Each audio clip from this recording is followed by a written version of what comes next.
بسم الله الرحمن الرحيم. maanta waxaan soo booqday beeraha Buhood.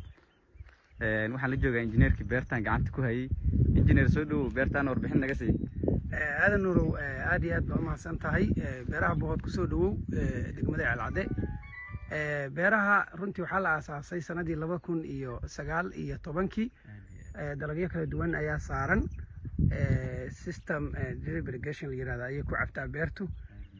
hadduu aan la idmaayo qaybtan haddaan joogno waa moos cusub oo dhawaan la saaray. waxa weeye qaybo badan bay leedahay haddaan horay u yara socono. kan waa mooskii weli يعني قياستي إلا 800-900 بو هذا مريا كستو بلو وياهي هذانا إن شاء الله وحرجينا إن سي بدينو ما نكتي سي بدينو إن كستو عيال الشعب دول كان عيال الاستعمال أو بيها وبيها نهيتني هذانا موسكو وما شاء الله وحو آدي وهو وياهي أما لم يديهاي يتك وبيده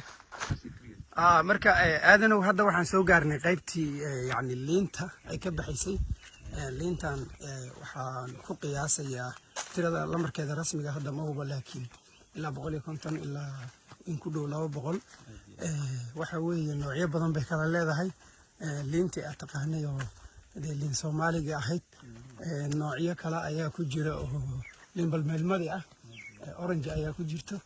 marka saddexdaas nooc bay u qaybsantaa tan oo kale hadda waa liin balbeelma wey miro way bixisaa hadda way bilowday liinta qudheedu drip irrigation system kan ayaa u xiran oo beebabkaas dhulka marayo u jeedo ayaa waraabinayo waxa u gudbi doonaa qaybta kale oo zeytuunka iyo cambaha aadanow markan waxaynu soo gaarnay qaybtii zeytuunka beertu waxay leedahay geedo badan oo zeytuun ah oo maaragtay كل مرة نعمل باللعبة ولا استعماله وحن gudbi doonaa qaybta kale oo xigto يعني qaybta hada waa la yimaayo cambaha iyaduna waxa weeye waa geedo badan cambaha ayaa ku yaala beerta geedahan yani waxa ay marayaan dhalmadi way bilaabeen already oo yani way dhalayaan sida arkayso ubixi baa hadda ku muuqdo waa cambihi dhalmadu u bilaabay kastoo hadda qaar ay yar yihiin qaarna waa mirahooda si fiican bay maaragtay ya suuqa durba ay u galeen marka wali cambihi ma dhex soconaa cambaha inkastoo bilowgii hore aanan beerin camba badan haddana cambahu waxa weeye waa geed muddo la sugo noocyo badan baa hadda beernay noocyo aan ka keenay Kenya oo grafting ah oo muddo sanado gaaban ku dhalo iyo noocyada hore oo Soomaaliyaba marka nooci Soomaaliya ilaa 100 baa noo beeran noocyadan Kenyana aad uma badno oo dhowr 10 buu maraya iminka marka aadana waxa jiro hadda view koraan joognaa beerta marka geeduhu runtii aad iyo aad bay u tabargaleen ma sha Allah xilliga la bilaabay iyo manaafacaadkooda duuba sida la helay isku xilli ma ahan way yani waa soo degdegeen baa la dhihi karaa maadaama aan haysano dhul dabiici oo aad iyo aad maaragtay wanaagsan oo beerista ku wanaagsan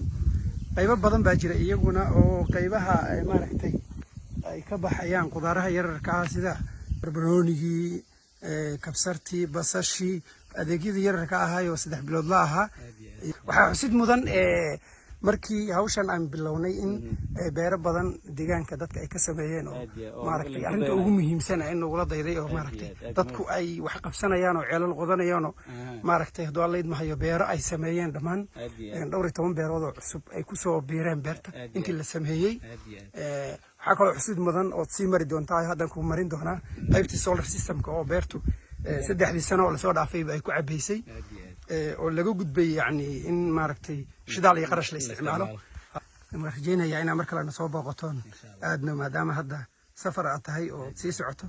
aad iyo aad baan ku soo dhaweynayaa soo dhawow baan ku leeyahay thank you Amrad baa u mahadsan tahay aad iyo aad baan roodkiina oo ku dhiirigelinayaa guuleysta in la insha Allah aad iyo aad baan soo booqan doonaa